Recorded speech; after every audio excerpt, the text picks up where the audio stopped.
get Alonzo Highsmith? Could Mario Cristobal come as well?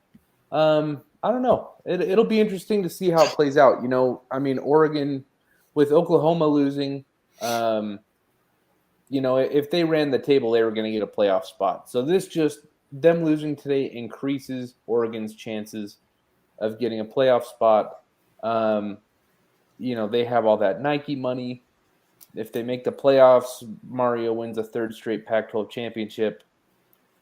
Those are all good reasons to not come. Obviously, he's a South Florida guy. He has roots, family, all that stuff here. Those are good reasons to come. It's hard to speculate on what his decision-making process will look like. It is bleach. Half bleach, half vodka. No, it is bleach. Yeah, right. I'm just kidding. Bleach, half vodka. I love it, man. Well, I'll tell you what. I got an answer to that question as well here. I totally believe 100% that if Alonzo Highsmith is the guy and they prioritize him and bring him in at AD, that the plan is to bring in Cristobal with him. Now, is that going to outright happen? I can't call that one because getting to a bidding war with Oregon isn't going to be pretty. What if a school like USC wants to try to get Cristobal and start tossing around a bunch of money? So that's not a good spot for us to get stuck in. All we can hope for in that aspect is that he's a guy who wants to get back home and correct the school that he played for.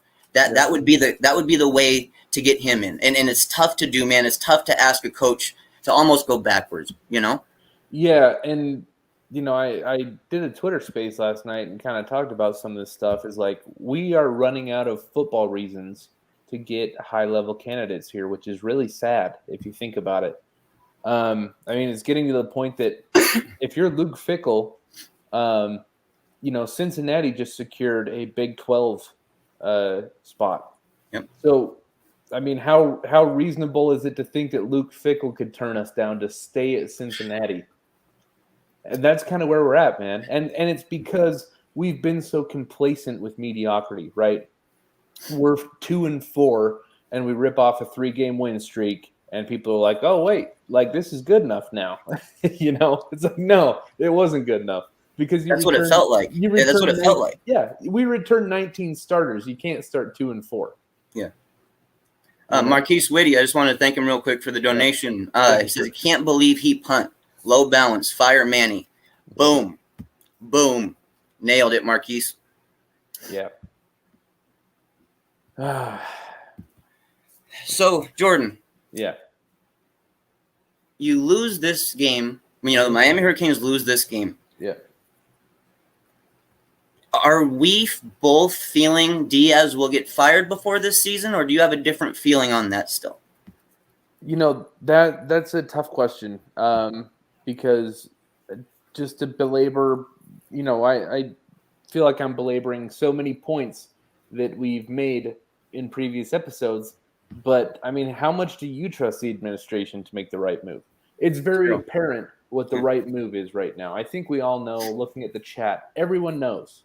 Okay? Everyone knows that firing Manny Diaz is the right move. But how much confidence is there in the administration to do that soon? Here's a great point that Briley just brought up here about our recruiting class, about how we're ranked so low and have so few players as it is.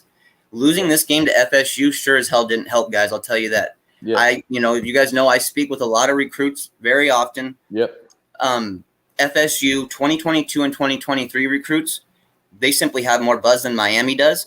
And that was even after we dropped 52 on them last season. They found a way to kind of collect themselves and create some buzz that got guys, they got guys like Travis Hunter interested, locked in there. So this is a bad look for us locally in recruiting, dude. This is a bad look.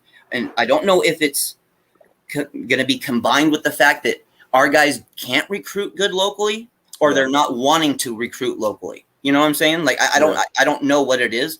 The 2022 class didn't have as much talent as normal in that area, but that's still no excuse to not have any players from our own backyard.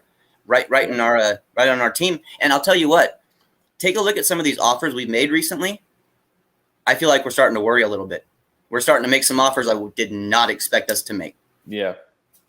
Yeah, man. Manny knows. Manny is a politician. I mean, everyone says that. It's kind of cliche, but it's true. Like he says one thing and does another. So he's saying how he's not worried about anything.